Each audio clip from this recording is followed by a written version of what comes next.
Hey coaches, my name is Shane Stanlick and I serve as the Director of Recreation and Fitness at Cool Spring Rec Center. Hey, we are excited for this upcoming season. Excited to have the opportunity to start flag football after a few years of a hiatus. We love youth sports. We love the opportunity to get to invest in families and kids, the development and the spiritual growth of kids, and just getting to see them flourish in sport, and not only in learning sport, but seeing them play, seeing them grow in friendships, but also getting to understand and get to know more about who Jesus is and what he has done for each of us. So this video, you're gonna hear from Greg English on a few rules, kind of an overview of the rules for the season that is coming up. You will have, should have already received a copy of the coach book for this year. We are just asking you to go over it, to familiarize yourself with them, because that is really what you'll be teaching your players starting this season.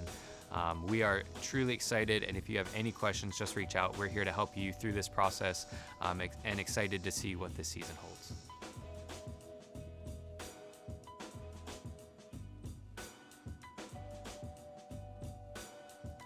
Welcome to Compass Flag Football 2024.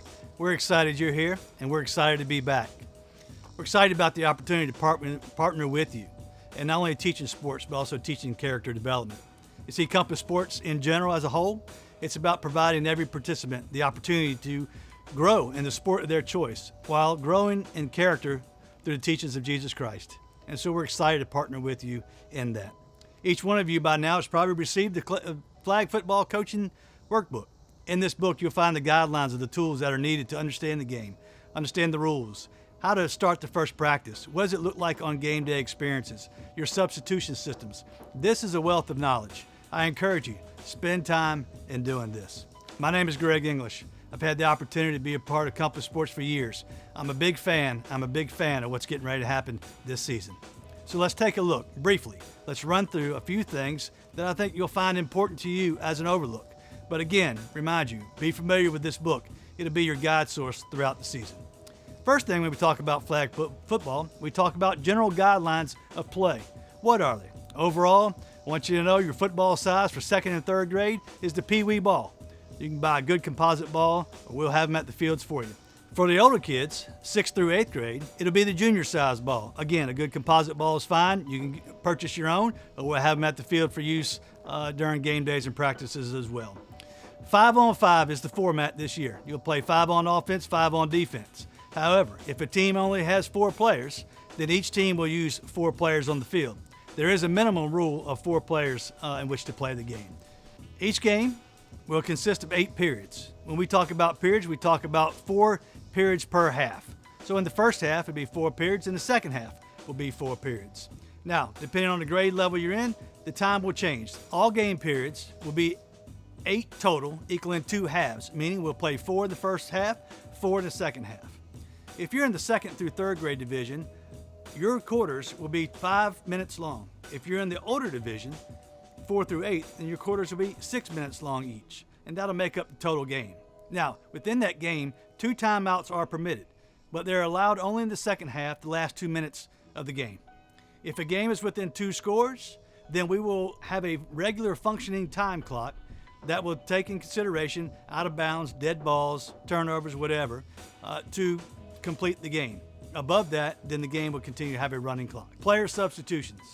Now, this is one that can be a little more challenging, but this is one that we believe is most important. You see, we want every child to have the opportunity to play. So within the substitution system, you'll find in the back of your guidebook there a good example of how you can plug in the names of who's playing and who's being substituted. The key here, every player must play at least 4 full periods of the game. No player should sit out for more than 2 consecutive periods, and no player should play more than 2 consecutive periods. Now, unless you have an odd number, say like 7, then you're going to have players play some consecutive periods. But again, this is an important part of the process. We want every kid, every child, every parent to be able to see their child participate in play. So the substitution system does a couple of things for you. It doesn't force you to think about who's playing and who's not playing. The rotation system will guide you through it week by week and will help you understand it's there for you.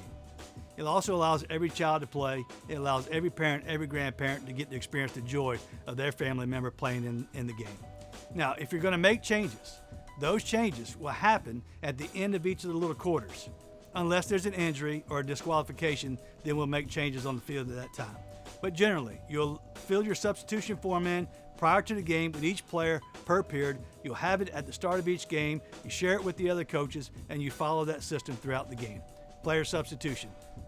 Let us know how we can help in the details of that throughout the season. Your scoring plays, well, touchdown, 6 points.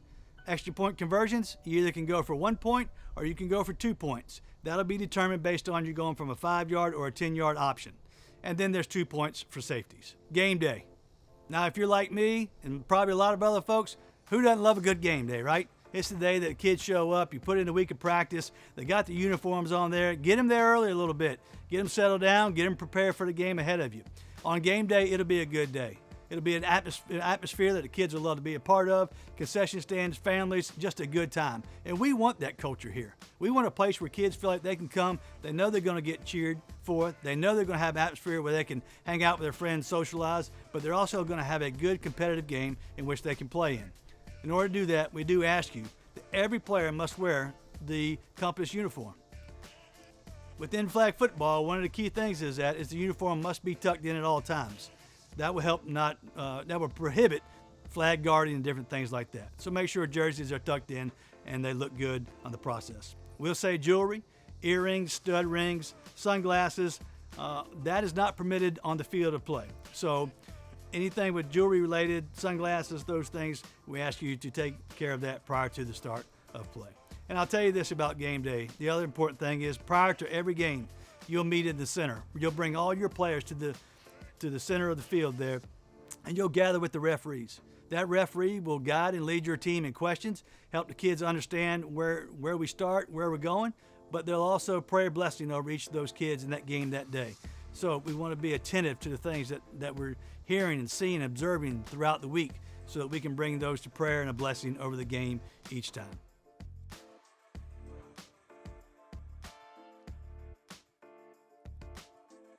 Offensive rules. Who doesn't love the excitement of offensive plays? Running the ball, passing the ball, scoring plays. Kids love it. You love it. It's what practice comes into being.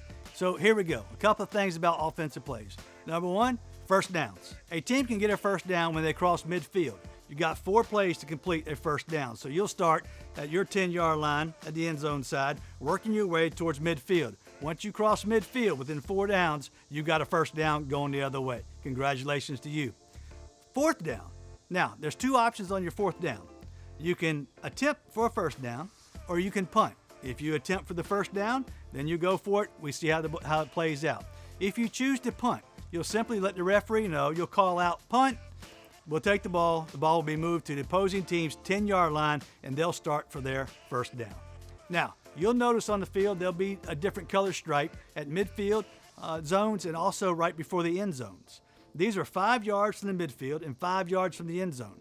This is our no-run zone. What that means is you have to make the pass. The quarterback has to make a play in which they have a forward throwing motion in order to complete that play. It's a no-run zone. This does 2 things for us.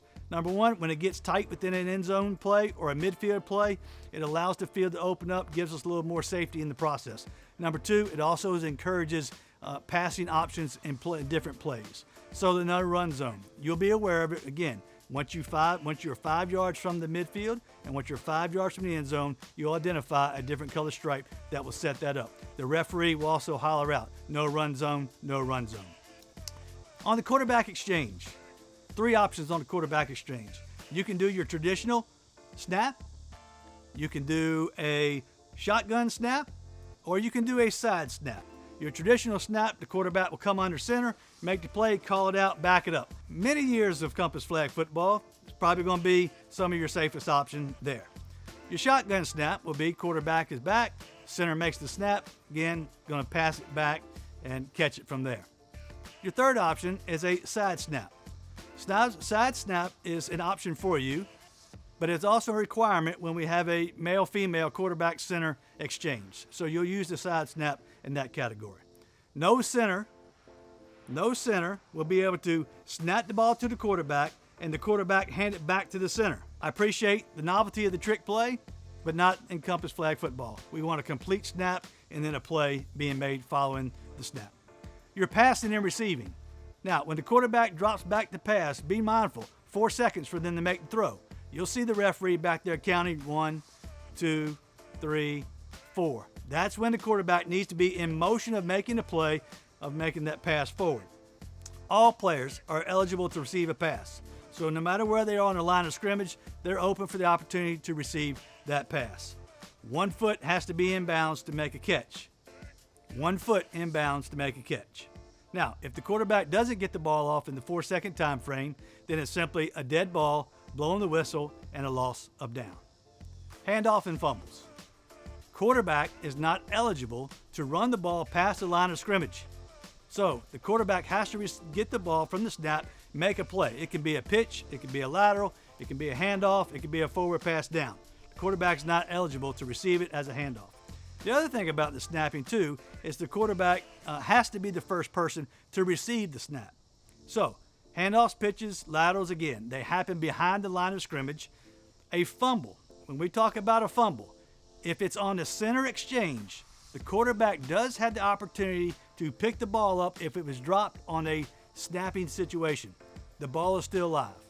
A fumble occurs when the running back is pitched or handed the ball off to, or a pass is made and caught, and once possession is had, the ball is fumbled to the ground.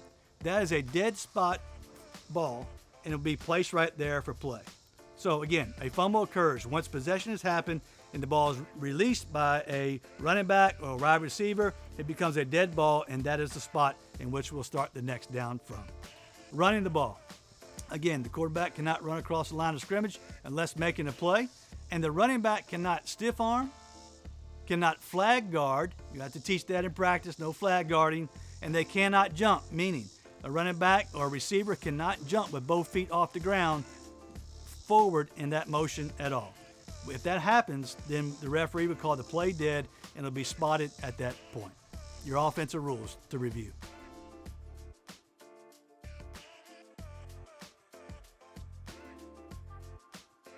Defensive rules of play. You know what they say. Offense scores, but defense wins. So here you go. Not a lot here on the defense side of the ball.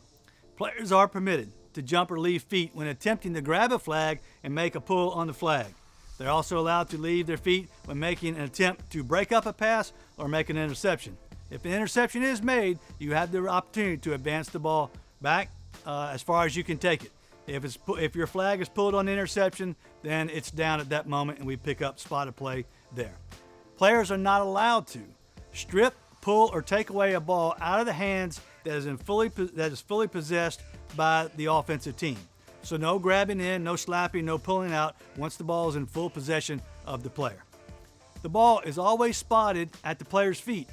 I know there's some great plays being made out there, and I know offensive side is looking for the extension of the ball, but the rule is that the play is dead and it's spotted at the place of the feet, not where the ball actually is. So the referee is looking for a hip pull where the hips are in line with the flag, and then where's the final foot, where is it when that is made. Be cautious of that. That is something that we really have to pay attention to. No rushing the quarterback. However, remember, the quarterback only gets 4 seconds to make a play on the ball. So once the play is made on the ball, then all defenders have the right to cross the line of scrimmage and make a stop, whether that's in the backfield after a pitch, whether that's a sweep out to the side, whether that's a little curl pass there. After that, they can make the play towards the ball.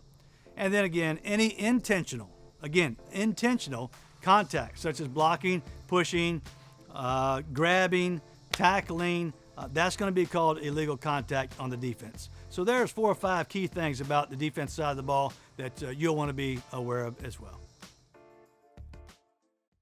Again, we're excited about partnering with you in 2024 Compass Flag Football. We hope you're excited to meet your team and meet your players. A couple of things on that. Be proactive about your relationships with the parents. Be proactive about the relationship with the kids.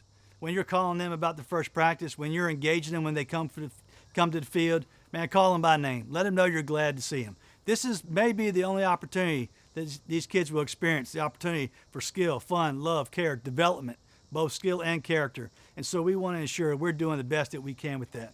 When your first practice arrives, I would suggest this. First practice, show them the layout of the field. Teach them how to get on and off the field with substitutions. Give them the lay of the land for the game. One of the greatest things Bo Schembechler said at University of Michigan was, gentlemen, this is a football. Start with the basics on that first practice. Get a feel for who they are.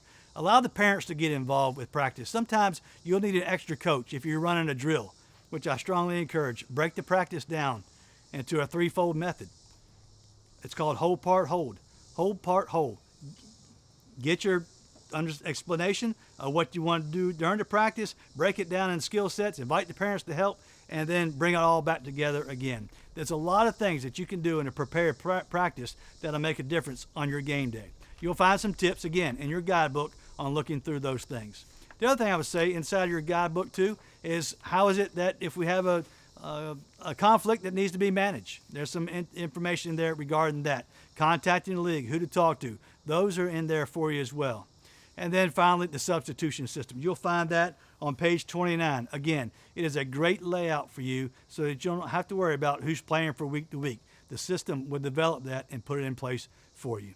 I'm excited about the 2024 football season. Look forward to your investment in our community. And thanks again for being a part of Compass Flags Football.